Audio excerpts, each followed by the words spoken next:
So the question I'd like to look at in this short video is, how can I, the teacher, demonstrate and say sounds for the students, and how can the students, in this case you at the moment, say and practice them?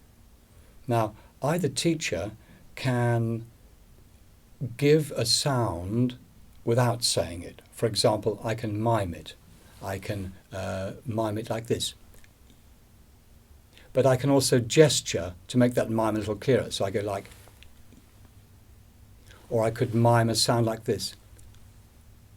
Or I could gesture as well to make it perhaps a little clearer. So mime and gesture are two approaches. They usually go together. The second thing, of course, I can do is to say it. E and oo. And later I'll show some other ways in which the teacher can put new sounds into circulation.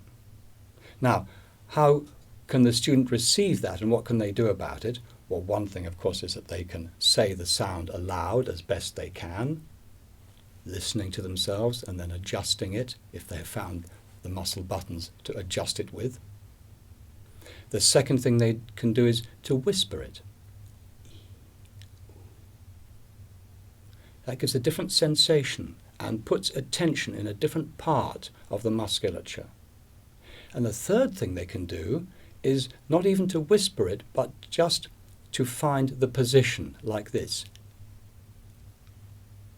And when you find the position of a sound, it's kind of strange because you're used to making a sound. But if you find a position on its own, it tells you something else about what you're doing. It makes you look inside. And the fourth thing that the student can do, which is very powerful, and I'm going to invite you to do this quite often, is not to move any muscles at all, but to hear the sound in the inner ear. So if I say the sound E, I then invite the student to carry on hearing that in my voice in the inner ear. This works for sounds and words and short bits of connected speech. The student holds, suspends, and listens several times in the inner ear without the distortion of the musculature, just the inner ear holding it. It's a very good way of practicing, and we'll talk more about that.